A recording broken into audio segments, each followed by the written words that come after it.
오늘은 가족들에게 완벽했던 고성이의 추악한 실체가 하나둘씩 드러나는 충격적인 이야기를 해보려고 합니다. 이런 고성이의 진짜 모습을 알고 지은호는 그 자리에 주저앉아 오열했는데요. 도대체 무슨 일들이 벌어진 걸까요? 아무도 예상하지 못한 충격적인 반전 이야기를 지금부터 시작해보겠습니다. 지은호의 맘대로 집 사무실. 저는 절대 미리 꾸밀 수 없는 상황에서 그분을 만났다고요. 지은호가 그 말을 꺼냈을 때 박성재는 순간 웃어야 할지 놀라야 할지 모르는 표정이 됐습니다. 지은호가 박성재에게 자신 있게 한 말이었는데요. 은호는 이미 결심한 사람처럼 말투가 단단하게 굳어 있었고 박성재는 그런 지은호의 눈동자 속에서 묘한 위태로움을 느끼고 있었어요. 사람 인연이라는 게요. 그렇게 계산하고 짜맞춘다고 해서 되는 게 아니잖아요. 그날 저 그냥 공사 현장 스태프로 일하러 간 거였어요. 이름도 얼굴도 모르는 사람이었고요. 근데 그분이 제 친어머니였던 거잖아요. 그걸 누가 미리 꾸며요. 절대 못 꾸며요. 지은호의 목소리가 갈라졌지만 말은 한 번도 멈추지 않았습니다. 마치 스스로에게도 수십 번 들려준 논리를 다시 재생하는 사람처럼 단어 하나하나를 꼭 눌러 말하더라고요. 박성재는 그 말 가운데 하나가 걸려 넘어졌습니다. 절대 미리 꾸밀 수 없는 상황. 너무 익숙한 말이었습니다. 머릿속에서 되뇌어보자 오래전 기억 하나가 서랍이 열린 것처럼 튀어나왔어요. 그러니 눈물 나는 애타는 모성을 받고 그 사람의 진심도 받지. 얼마 전 박진석이 어머니가 골라준 신부감이라며 사진 한 장을 들고 박성재 방으로 들어오면서 결혼을 재촉했던 그때 박성재에게 했던 말이었습니다. 너희 엄마를 처음 봤을 때 내가 반했던 이유가 뭔지 아니? 눈물 나는 모성애였어. 끔찍하게 자식을 사랑할 줄 아는 사람. 그래서 나도 진심으로 사랑할 수 있는 거고 너희도 언젠가 그런 사람을 만나길 바란다. 그때 박진석은 26년 전 결혼 실패 후 고성이에게 마음이 끌릴 수밖에 없었던 이유를 설명했는데요. 박성재에게 그 말은 이상하게도 늘 불편한 기억으로 남아 있었습니다. 눈물 나는 모성애라는 표현도 절대 꾸밀 수 없는 상황에서 만났다는 말도 듣기에는 그럴듯했지만 어디선가 계속 걸리는 말들이었거든요. 그래서 지금 눈앞에서 지은호가 똑같은 말을 반복하는 걸 듣는 순간 박성재는 등줄기를 타고 내려가는 오싹한 느낌을 받았습니다. 나도 거의 똑같은 말을 들은 적이 있어요. 그런데 나한텐 좋은 느낌의 사람이 아니었어요. 지은호가 누구냐고 묻자 박성재는 새어머니라는 사실까지는 털어놓지 못했어요. 자꾸만 그때의 아버지 모습과 완벽해 보이지만 차가운 새어머니의 얼굴이 떠올랐거든요. 그 사람 아니었으면 나 여기까지 못 왔다라며 목소리를 높이던 모습, 그리고 그 옆에서 조용히 웃고 있던 고성이의 얼굴이 같이 겹쳐졌습니다. 근데 왜 나는 좋은 느낌이 아니었지? 박성재는 그 질문이 입 밖으로 나오는 걸 겨우 참았습니다. 대신 이렇게 말끝을 흐렸어요. 나한텐 좋은 느낌의 사람이 아니었어서요. 그래서 그 말이 요즘 계속 신경 쓰이네요. 절대 미리 꾸밀 수 없는 상황, 이런 말들이요. 물론 이 순간 박성재는 몰랐습니다. 지은호의 친어머니가 자신이 평생 어색하게 거리를 두고 살았던 새엄마 고성이라는 사실을요. 그래서 이 대화는 서로 전혀 모르는 채 같은 퍼즐 조각을 맞추고 있는 장면이나 다름없었습니다. 둘 다 한가운데 서 있으면서도 아직 모든 게 밝혀질 준비가 안 된 사람들이었어요. 며칠 전 영라의 약혼 이야기가 처음 나왔을 때도 그랬습니다. 처음엔 정말 아무도 이상함을 눈치채지 못했는데요.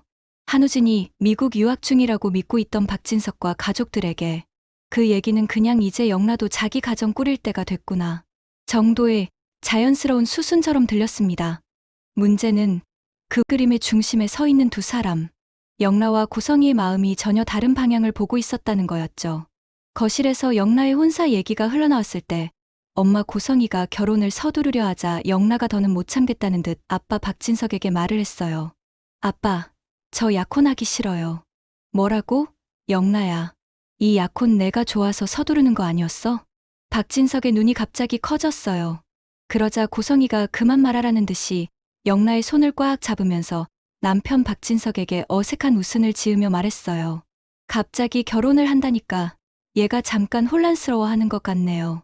그러자 바로 영라가 엄마 고성이의 손을 뿌리치며 아빠 박진석에게 말했어요. 싫어요. 그 사람이 싫어요. 뽀뽀를 못하겠어요. 그러자 박진석이 어이없는 표정으로 물었어요. 그럼 지금까지의 일은 어떻게 진행된 거야? 네가 좋다고 해서 여기까지. 그러자 영라가 아빠 박진석의 말을 가로막으며 말했어요. 아빠, 저는 결혼보다 그림 그리는 게 더 좋아요. 저는 웹툰 작가가 되고 싶어요. 엄마 계획에 맞춰 끌려다니고 싶지 않아요. 그럼 여태까지 결혼 준비는 너의 생각이 아니었어. 박진석이 묻자 영라가 짧지만 단호하게 말했어요. 원래 결혼할 생각이 없었어요. 그래? 결혼은 본인이 좋아야 하는 거니까 너도 마음을 가라앉히고 며칠 생각해 볼 시간을 좀 갖자. 일단 알겠다. 영라가 방으로 들어가자 박진석은 고성이에게 한마디 합니다. 진아그룹이 욕심났어? 짧고도 냉정한 한마디였습니다. 박진석의 목소리에는 남편으로서 느끼는 서운함과 배신감 같은 게 섞여 있었습니다.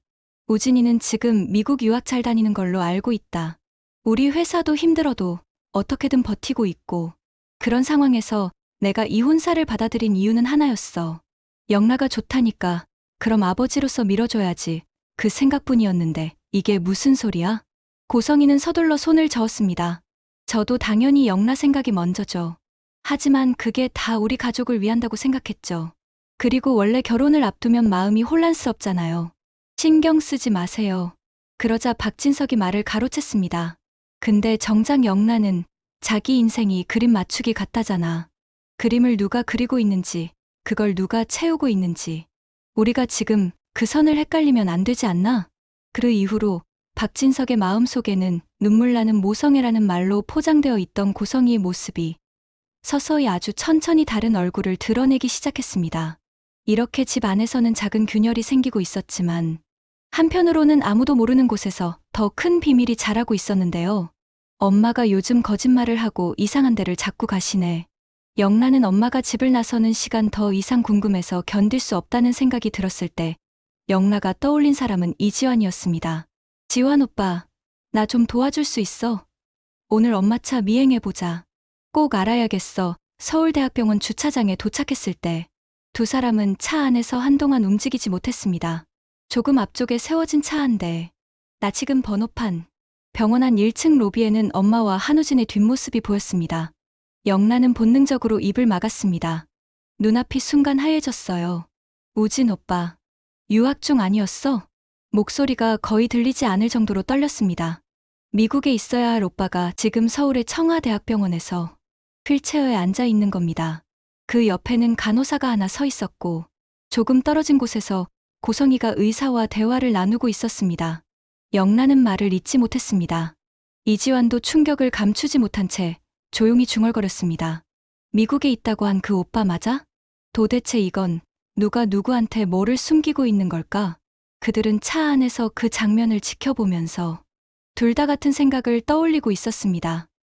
이건 단순한 거짓말이 아니다. 한참 후 의사와 이야기를 마친 고성이가 전화기를 귀에 댄 채 어디론가 걸어가며 말했습니다. 정확한 단어는 다 들리진 않았지만 몇 개의 단어는 또렷하게 귀에 꽂혔습니다. 간이식, 수술 날짜만 맞추면. 등줄기를 타고 서늘함이 내려갔습니다. 병원 앞에서 돌아오는 길, 차 안은 한동안 조용했습니다. 먼저 말을 꺼낸 건 영라였습니다. 우진 오빠, 미국 유학은 처음부터 없었던 거야? 간이식 준비하고 있었네. 엄마는 그걸 우리 모두한테 숨기고 있었고. 말끝이 공중에서 부서지는 느낌이었습니다. 이지환은 그대로 운전대를 잡은 채 조용히 고개를 끄덕였습니다. 지금 이걸 아는 사람 우리 둘뿐인 거지. 영라가 다시 물었습니다. 지환 오빠, 나 더 이상 엄마랑 단둘이서는 얘기 못하겠어. 이제 이 얘기는 나 혼자 짊어질 수 있는 일이 아니야. 그럼 성재 오빠. 영라는 망설임 없이 대답했습니다. 지금 당장 이 사실 오빠한테 말해야 해. 오빠가 알게 되면 그럼 적어도 누가 누구를 속이고 있는지는 분명해질 테니까요. 이지환은 마지막으로 병원 쪽을 한 번 더 바라봤습니다. 휠체어에 앉아있던 한우진의 모습이 이상하게도 머릿속에서 쉽게 지워지지 않았습니다. 누구는 미국에 있다고 믿고, 누구는 한국 병원에 앉아있고, 누구는 간을 주겠다고 결심했고, 누구는 그 결심이 만들어진 과정 자체를 숨기고 있고, 이제 이 뒤틀린 진실의 한가운데로 박성재가 끌려 들어오게 될 차례였는데요. 박성재에게 사실을 털어놓기로 한 건 그날 저녁이었습니다. 병원에서 돌아온 지 몇 시간 지나지도 않았는데요. 집에 가서 씻고 누웠다가는 다시는 용기를 못 낼 것 같았거든요. 그래서 영란은 그대로 박성재 사무실로 갔습니다. 성재는 동생 얼굴을 보는 순간 그냥 이상하다는 느낌부터 들었습니다. 영라야, 무슨 일인데? 뭔데 그렇게 심각해? 영란은 뜨거운 커피도 제대로 입대지 못한 채 두 손으로 머그잔만 붙잡고 있었습니다. 오빠, 오늘 엄마 차 몰래 따라갔어요. 첫 마디부터 분위기가 평소 같지 않았습니다. 그래서 병원이었어요. 청아대학교 병원. 거기 우진 오빠가 있었어요. 박성재는 그 말까지는 순간 잘못 들은 줄 알았습니다. 뭐라고? 우진 오빠요. 휠체어에 앉아 있었어요. 간호사랑 같이 엄마랑 의사랑 얘기하는 거 봤어요. 잠깐만. 박성재는 손을 들어 말을 멈추게 했습니다. 우진이는 지금 미국에 있잖아. 학교 다니고 있는 거 아니었어?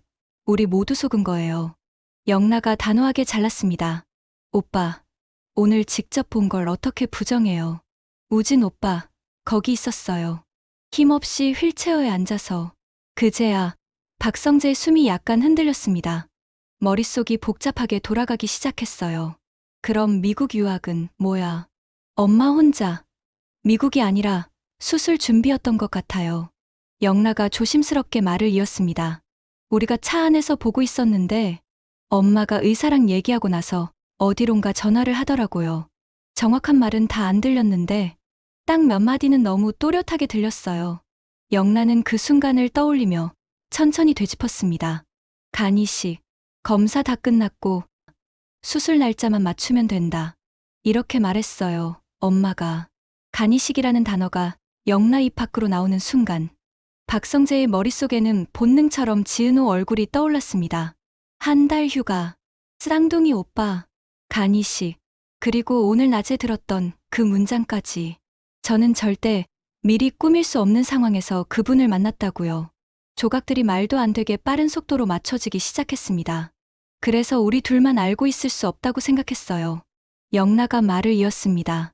엄마가 너무나도 나를 숨막히도록 감시하길래 조금이나마 벗어나려고 지환 오빠한테 부탁해서 엄마 차에 GPS 달자고 했거든요. 그런데 엄마 차가 요즘 자꾸 이상한 곳으로 가길래 지환 오빠한테 미행하자고 했거든요.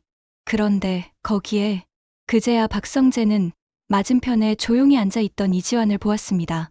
지환은 지금까지 한마디도 끼어들지 않고 그저 두 남매의 대화를 듣고 있었어요. 형, 지환이 조심스럽게 입을 열었습니다. 오늘 병원에서 본 거 나도 다 봤어요. 박성재는 한동안 아무 말도 하지 못했습니다. 눈앞이 갑자기 좁아지는 것 같았고 심장이 불규칙하게 뛰기 시작했어요.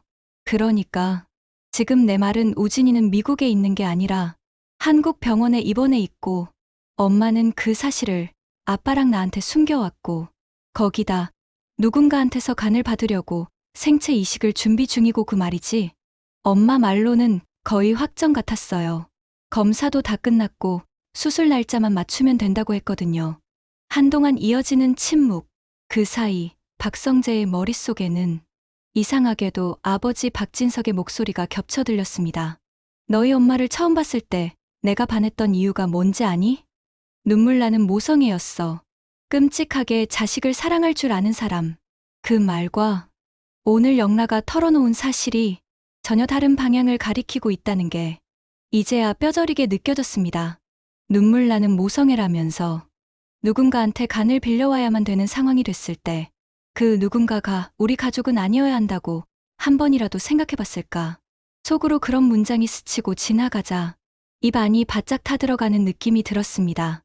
성재 오빠, 영라가 조심스럽게 불렀습니다.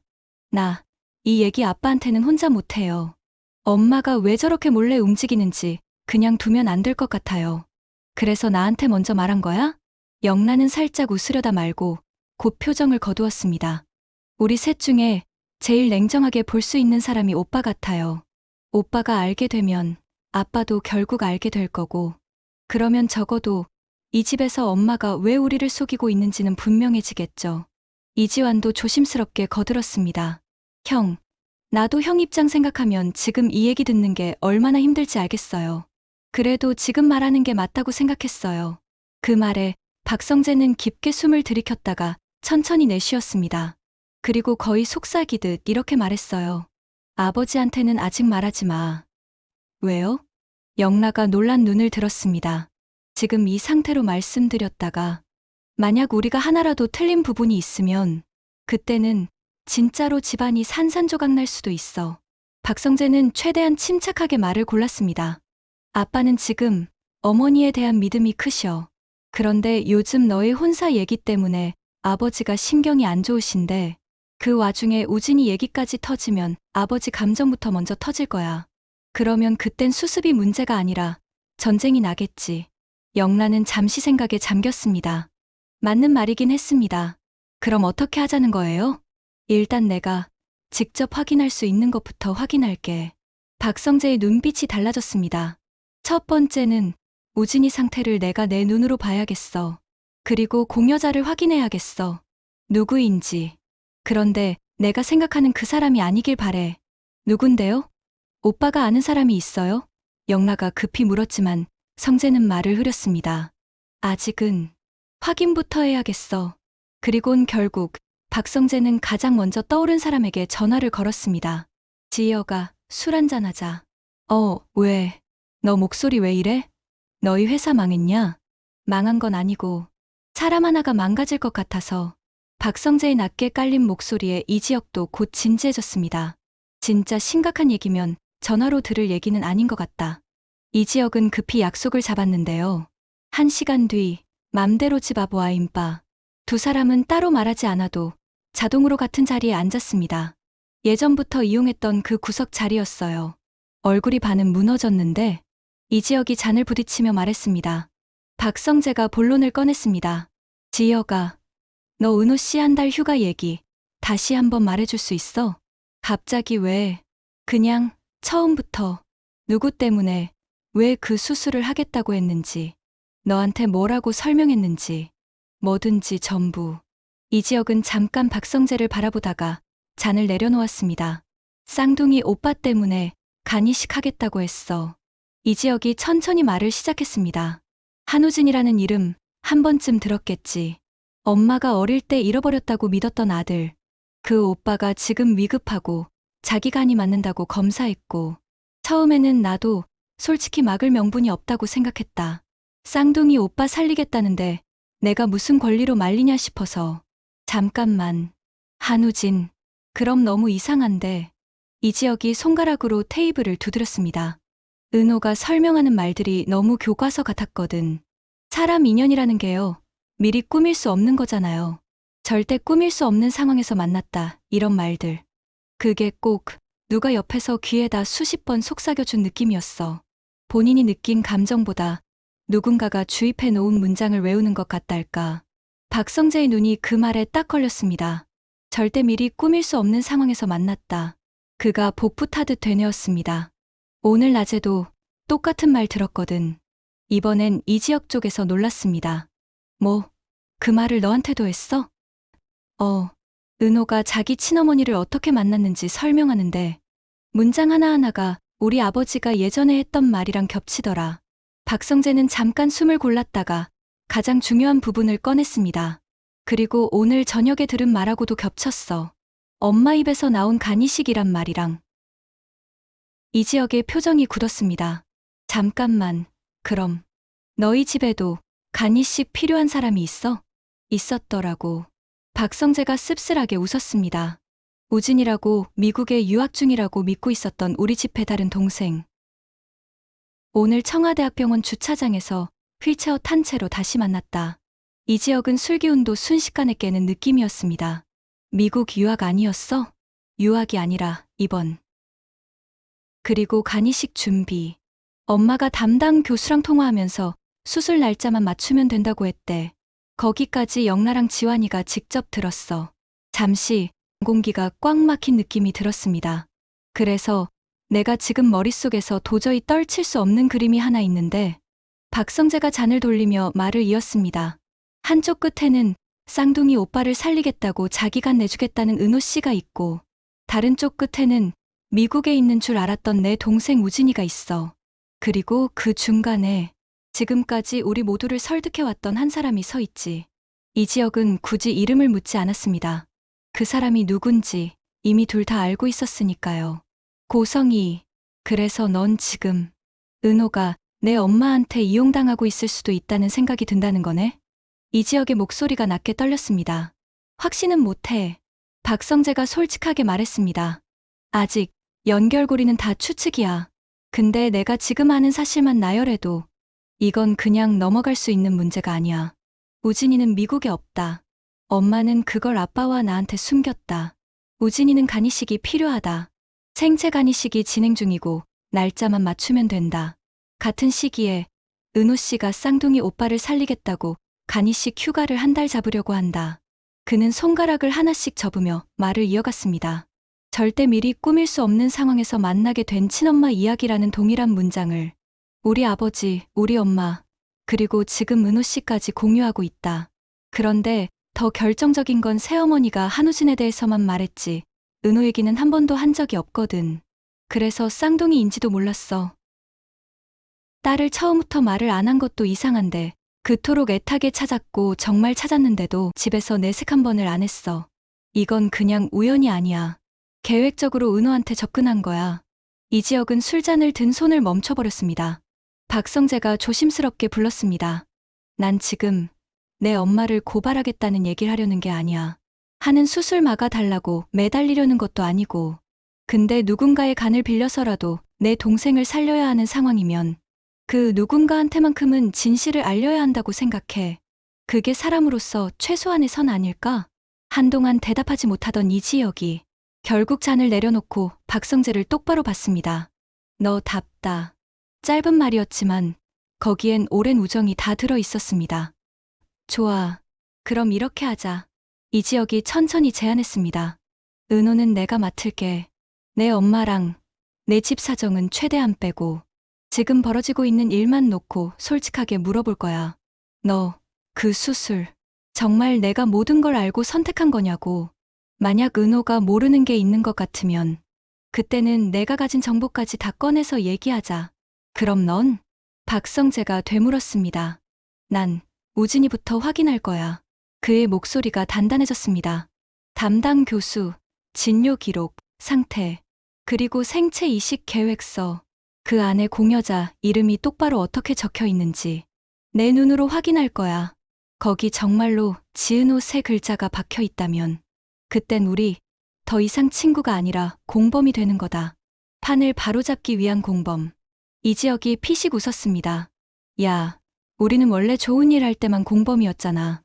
이번에도 좋은 일이지. 박성재도 따라 웃었습니다. 누군가를 살리는 방법이 꼭 하나만 있는 게 아니라는 것 정도는 어른들이 좀 배워야 하지 않겠냐. 이 밤 이후로 서로 다른 곳에서 움직이던 두 사람의 발걸음이 한 지점을 향해 모이기 시작할 텐데요.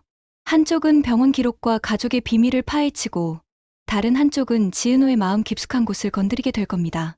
그리고 그 끝에서 과연 누구의 진심이 진짜였는지, 눈물 나는 모성애라는 말이 무엇을 가리고 있었는지가 숨 돌릴 틈도 없이 드러나게 되겠죠.